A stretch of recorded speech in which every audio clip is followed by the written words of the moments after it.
Bismillahirrahmanirrahim. Assalamualaikum warahmatullahi wabarakatuh. Perkenalkan, nama saya Lalu Bayi Segara Kusnul Harja, kelas C akuntansi, jurusan S1 akuntansi, semester 2. Saya kali ini akan menjelaskan materi tentang syarat, rukun, dan yang membatalkan wudhu menurut 4 mazhab. Syarat, rukun, dan yang membatalkan sholat menurut 4 mazhab. Adapun rukun wudhu setiap mazhab sebagai berikut. Versi 1, Hanafiyah. Pertama itu membasuh muka, yaitu membasuh dari awal rambut yang berbatasan dengan dahi hingga bagian bawah dagu. Yang kedua, membasuh tangan, yaitu membasuh dari ujung jari hingga ujung sikut. Ketiga, membasuh kaki, yaitu membasuh mata kaki hingga bagian bawah kaki. Terus yang keempat, membasuh kepala, membasuh seperempat kepala bagi pria maupun wanita, dan itu wajib menurut mazhab Hanafiyah. Dan kali ini ada mazhab Malikiyah.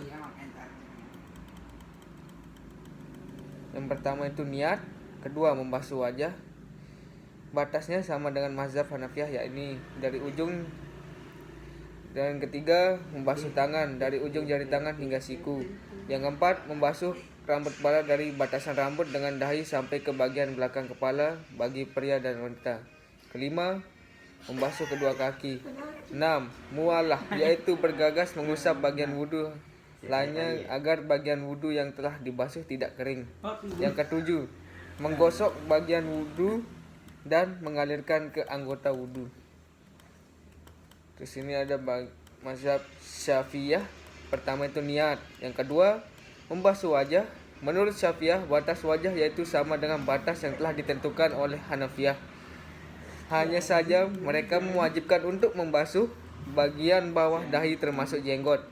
Jika jenggotnya lebat maka disunahkan untuk menggosok sampai bagian dalamnya, namun jika janggutnya tipis maka wajib baginya mengusap semua bagian janggut. Yang ketiga, membasuh kedua tangan. Bagian tangan yang wajib dibasuh menurut mereka sama dengan batas tangan yang ditentukan oleh Hanafiyah. Hanya saja Syafi'iyah mewajibkan untuk menghilangkan kotoran di bawah kuku. Yang keempat, mengusap rambut kepala. Menurut Syafi'iyah, jika mengusap bagian banyak maupun kecil rambut kepala maka sah wudunya. Yang kelima, membasuh kedua kaki, yaitu dari mata kaki sampai bagian bawah kaki. Yang keenam, tertib, yaitu wudhu secara beruntun. Menurut Hanabiyah, yang pertama itu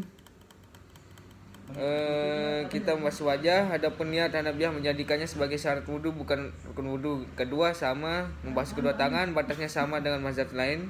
Yang ketiga, mengusap seluruh bagian rambut di kepala, yaitu mengusap seluruh bagian rambut di kepala termasuk kedua telinga. Namun jika rambutnya panjang sampai melewati batas kepala maka tidak mengusap rambut yang melebihi batasan kepala. Keempat, membasuh kaki. 5, tertib, yaitu melakukan rangkaian wudhu dan urutan. Yang keenam, mualah, yaitu segera membasuh bagian wudhu lainnya sebelum bagian yang sudah dibasuh menjadi kering. Nah, ini rukun wudhu versi kedua.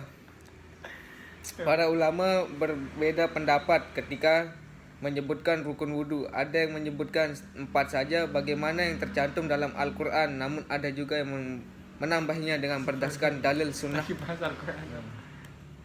4 rukun menurut Al-Hanafiyah mengatakan bahwa rukun wudhu ini hanya ada 4 sebagaimana yang disebutkan dalam nas Quran. 7 rukun menurut Al-Makiyah menambahkan dengan keharusan niat al-dab, yaitu menggosok anggota wudhu, sebab menurut beliau sekadar mengunyur anggota wudhu dengan air masih belum bermakna menyuci atau membasuh.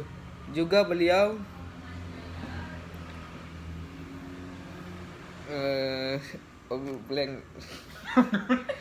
boleh berbalik istilah yang keenam, rukun menurut Asy-Syafi'iyah Asy-Syafi'iyah menambahinya dengan niat dan tertib, yaitu kewajiban untuk melakukannya membasuh dan usapan dengan urut, tidak boleh terbolak-balik. Istilah yang beliau gunakan adalah harus tertib.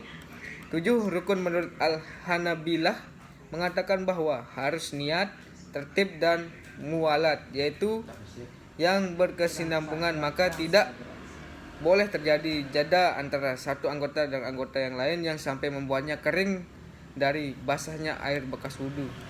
Pertama, niat wudhu adalah ketetapan di dalam hati seorang untuk melakukan ritual yang bernama wudhu. Yang kedua, membasuh wajah. Para ulama menetapkan bahwa batasan wajah seorang itu adalah tempat tumbuhnya rambut manabit syar'i hingga ke dagu, dari batas telinga kanan hingga batas telinga kiri. Yang ketiga, membasuh kedua tangan hingga siku. Secara jelas disebutkan tentang keharusan membasuh tangan hingga siku, dan para ulama mengatakan bahwa yang dimaksud adalah bahwa siku harus ikut dibasahi. Yang keempat, mengusap kepala. Yang dimaksud dengan mengusap adalah meraba atau menjalankan tangan hingga bagian yang diusap dengan membasahi tangan sebelumnya dengan air. Al-Hanafiyah mengatakan bahwa yang wajib untuk diusap tidak semua bagian kepala, melainkan sekadar dari kepala, yaitu mulai ubun-ubun dan di atas telinga. Al-Malikiyah dan Al-Hanabilah mengatakan bahwa yang wajib diusap pada bagian kepala adalah seluruh bagian kepala. Bahkan Al-Hanabilah mewajibkan untuk membasuh juga kedua telinga, baik belakang maupun depannya. Asy-Syafi'iyah mengatakan bahwa yang wajib diusap dengan air hanyalah sebagian dari kepala, meskipun hanya satu rambut saja. Dalil yang digunakan beliau adalah hadis Al-Mughirah bahwa Rasulullah SAW ketika berwudu mengusap ubun-ubunnya dan imamahnya atau sorban yang melingkari kepala. Yang kelima, mencuci kaki hingga mata kaki. Menurut jumhur ulama, yang dimaksud dengan hingga mata kaki adalah membasahi mata kakinya itu juga. 6. Tertib. Yang dimaksud dengan tertib adalah mensucikan anggota wudhu secara berurutan dari awal hingga yang akhir. Al-Hanafiyah dan Al-Malikiyah tidak merupakan bagian dari fardu wudhu, melainkan hanya sunnah mukaddah. Akan halnya urutan yang disebutkan di Al-Quran bagi mereka tidaklah mengisyaratkan kewajiban urut-urutan. Bersikeras mengatakan bahwa tertib urutan anggota yang dibasuh merupakan bagian dari fardu dalam wudhu. Sebab demikianlah selalu datangnya perintah dan contoh praktik wudhunya Rasulullah SAW. Tidak pernah diriwayatkan bahwa beliau berwudhu dengan terbalik-balik urutannya dan membasuh anggota dengan cara sekaligus semua dibasahi tidak dianggap syah. Yang ketujuh, al-muwalat atau tidak terputus. Maksudnya adalah tidak adanya jeda yang lama ketika berpindah dari membasuh satu anggota wudhu ke anggota yang lainnya. Ukurannya menurut para ulama adalah selama belum sampai mengering air wudhunya itu. Yang kedelapan, ada adab. Yang dimaksud dengan adab adalah menggosokkan tangan ke atas anggota wudhu setelah dibasahi dengan air dan sebelum sampai kering. Sebab sekadar mengunyurkan air ke atas anggota tubuh tidak bisa dikatakan membasahi seperti yang dimaksud dalam Al-Quran. Batal. 1. Keluarnya sesuatu lewat dua lubang kubul atau dubur. Menurut Al-Malikiyah, keluar sesuatu yang tidak lazim seperti batu, darah, atau nanah tidak membatalkan wudhu jika sesuatu tersebut terbentuk di dalam usus, bukan karena menelan batu. Yang kedua, tidur yang bukan dalam posisi termakun di atas bumi tidak memungkinkan keluar sesuatu dari dubur. Menurut Al-Hanabalah, tidur membatalkan wudhu secara mutlak. Menurut Al-Malikiyah, tidur pulas dapat membatalkan wudhu, baik tamakun atau tidak. Sementara tidur-tidur ringan tidak membatalkan wudhu. Ketiga, hilang akal karena mabuk, tidur atau sakit. Yang keempat, menyentuh kemaluan dengan telapak tangan. Menurut mazhab Hanafi, menyentuh kemaluan dengan tidak batal wudhu. Menyentuh kemaluan dengan tidak batal wudhu. Yang kelima, menyentuh kulit lawan jenis yang bukan muhrimnya. Menurut Asy-Syafi'i, membatalkan wudhu tanpa lapis selain rambut, kuku dan gigi. Menurut Al-Hanafiyah tidak batal wudhu sama sekali. Menurut Al-Malikiyah, membatalkan wudhu apabila dengan kelezatan, bermaksud kelezatan walaupun dengan lapis tipis, baik kulit rambut juga menyentuh amrod al-jamil, hukumnya sama. Menurut Al-Hanabalah, membatalkan wudhu dengan syahwat ajnabi atau muhrim tidak batal wudhu bagi yang disentuh. Menurut Al-Lafiyah,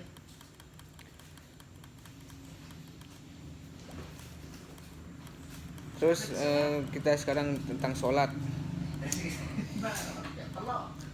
Pertama itu menurut mazhab Hanafi rukun sholat ada 6, yaitu takbiratul ihram, berdiri, membaca al-fatihah, ruku, sunnah, baca tasbih, sujud, duduk, tasyahud akhir. Terus menurut mazhab Maliki rukun sholat ada 13. Niat, takbiratul ihram, berdiri, membaca al-fatihah, ruku, sunnah membaca tasbih, i'tidal atau bangun dari ruku, sujud, duduk antara dua sujud, duduk tasyahud akhir, membaca tasyahud akhir, membaca salawat Nabi, salam dan tertib. Menurut mazhab Syafi'i, rukun salat ada 13. Niat, takbiratul ihram, berdiri, membaca al-fatihah, ruku, sunnah membaca tasbih, i'tidal bangun dari ruku, sujud, duduk antara dua sujud, duduk tasyahud akhir, membaca tasyahud akhir, membaca salawat Nabi, salam dan tertib. Menurut mazhab Hambali, rukun salat ada 13. Takbiratul ihram, berdiri, membaca al-fatihah, ruku, i'tidal, sujud, duduk antara dua sujud, duduk tasyahud akhir, membaca tasyahud akhir, membaca salawat Nabi, salam, tertib dan tumakninah. Mazhab Syafi'i, di dalam mazhab Syafi'i ada beberapa hal yang dapat membatalkan sholat, yaitu karena hadas yang mewajibkan wudhu atau mandi, berbicara secara sengaja, menangis, merintih dalam sebagian keadaan, banyak bergerak, ragu-ragu dalam niat, bimbang dalam memutuskan sholat namun tetap meneruskannya, menukar niat satu sholat fardu dengan sholat fardu yang lain, menukar niat dengan sholat sunnah dibolehkan jika ia bermaksud hendak menunaikan sholat fardu secara jamaah. Terus yang ke-9, terbuka aurat sedangkan ia mampu menutupnya. Yang ke-10, tidak menutup aurat padahal ia memiliki pakaian. 11, kena najis yang tidak dimaafkan kalau tidak segera dibuang. Ke-12, mengulang-ulang takbiratul ihram, meningkatkan rukun secara sengaja, mengikuti imam yang tidak patut diikuti karena kekufurannya atau sebab lainnya.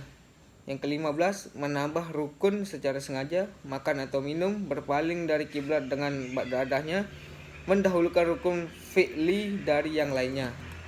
Kalau menurut mazhab Maliki, hal-hal yang membatalkan sholat yaitu meninggalkan sholat satu rukun dengan sengaja, menambah rukun dengan sengaja, menambah tasyahud bukan pada tempatnya, tertawa berbahak-bahak, makan dan minum dengan sengaja, berbicara dengan sengaja, meniup dengan mulut secara sengaja, muntah dengan sengaja, terjadi sesuatu yang membatalkan wudhu, terbuka aurat, terkena najis, banyak bergerak, menambah rakaat, sujud sebelum salam, meninggalkan 3 sunnah dari sunnah-sunnah sholat karena lupa tidak melakukan sujud sahwi.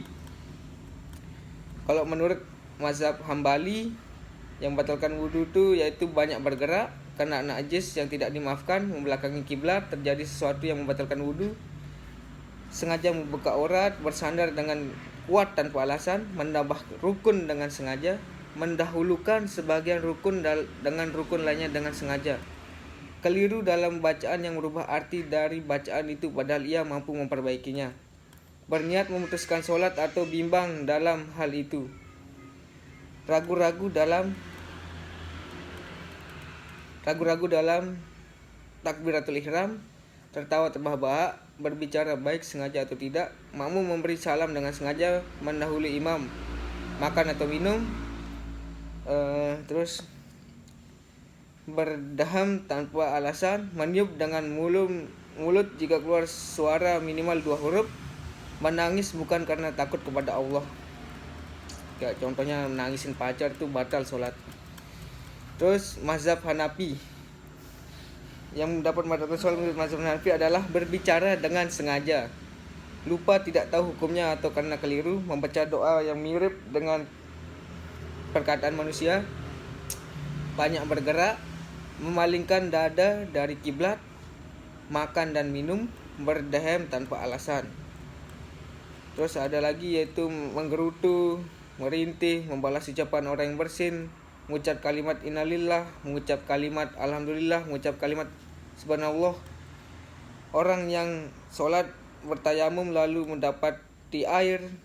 Terus ada terbit matahari ketika sedang sholat subuh, matahari tergelincir ketika sedang mengerjakan sholat id, jatuhnya pembalut luka yang belum sembuh. Terus yang terakhir, berhadas dengan sengaja. Jika didahului oleh hadas dengan tidak sengaja, maka tidak membatalkan sholat, namun harus berwudu dan meneruskan sholatnya. Ya, mungkin sekian penjelasan dari saya. Wassalamualaikum warahmatullahi wabarakatuh.